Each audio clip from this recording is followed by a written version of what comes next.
It was just another Friday in Aurora, Illinois, when the unthinkable happened. I want to report a shooting. Okay, where at? 641 Archer Avenue. Okay, what do you see? What do you hear? I heard gunshots. I saw a man with a gun, and I ran the away. Located in the heart of downtown Aurora, Illinois, is Henry Pratt Company, which you can see behind me. This business was the site of an unfortunate mass shooting just last month, which took the lives of 5 employees and injured a number of officers. This is Greg Zanis, a lifelong Aurora resident. He started a nonprofit called Crosses for Losses over 2 decades ago. Zanis has dedicated his life to creating symbols to commemorate lost lives. He has delivered his recognizable white crosses to grief-stricken families across the nation, from Las Vegas to Newtown, Connecticut to Parkland, Florida. I was doing this part-time for 20 years. After Columbine, when I put those crosses up there, I put out thousands of crosses the first few years. It was steady all the time, every year doing 1,000. And I retired a few years ago. And somebody gave me a lumber donation and a brand new truck. And I'm just looking for gas money, and I like what I'm doing. Zanis has made over 26,000 crosses in the past couple of decades, 5,000 last year alone. He makes each religious symbol, whether it's a cross or Star of David, himself, writing the name of the deceased on it, sometimes decorating the cross with a blue heart or a fish symbol for a fallen officer. Many get a red heart. You'll see a decorated heart here. Those are decorated from Covenant Christian School for me. That's right here in Aurora. My wife used to be the art teacher there, and the art teacher asked, can we do something? And I said, yeah, decorate my heart for me. However, Zanis says these 5 crosses are some of the hardest he's had to make. It's just coming here to Aurora. This happens, from my town, and I know it's just stupid. I just don't know why we didn't see it coming. So,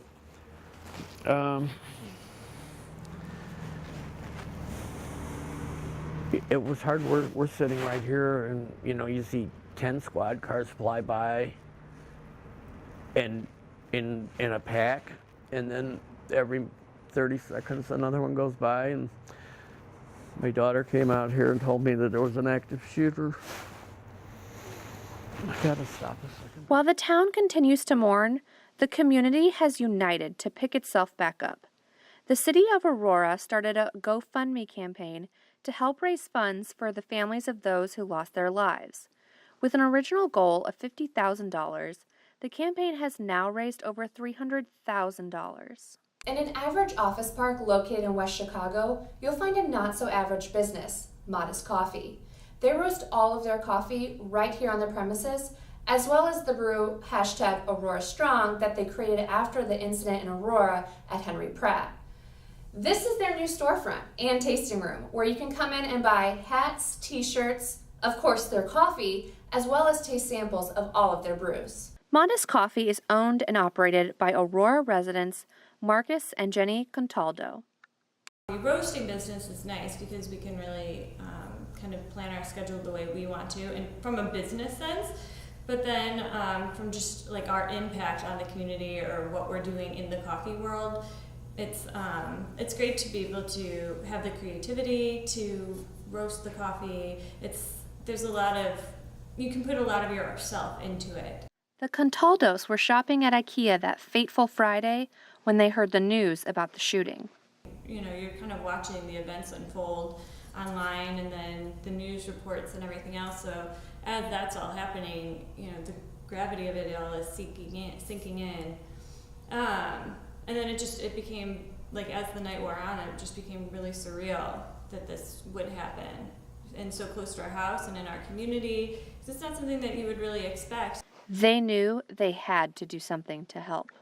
Everybody wanted to do something. And again, I think that speaks to the community of where we live, is that we couldn't not do anything. Just a day after the incident, the Contaldos decided to dedicate a roast they had not been selling yet to the families of those who lost their lives. They called it hashtag Aurora Strong and have donated 100% of the proceeds to the families. I thought that maybe, we would just run it for a week. We'd get maybe $1,000 raised. If that was, 500 to 1,000 is what we had hoped that we would be able to bring in. And then it just kind of went crazy. Everybody in town was buying it and ended up raising about $5,000 in the end.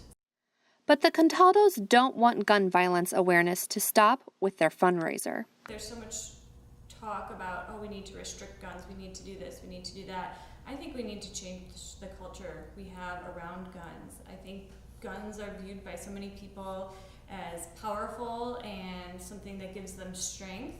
And I think that when somebody wants to feel powerful, then they think of the gun as this is where I can get power from. And so, it just to me reinforces and strengthens my belief that we need to really talk differently about guns in our country. Despite the heartache, Aurora's residents plan to soldier on. The Contaldos are going to continue to make the hashtag Aurora Strong fundraiser coffee. Zanis says he'll continue to make crosses for as long as he can. I leave some of my heart at every city I go to because I'm not going for the president, you understand what I mean? I'm going for the victims, Reporting for Good Day DePaul In Depth, I'm Heather Stone.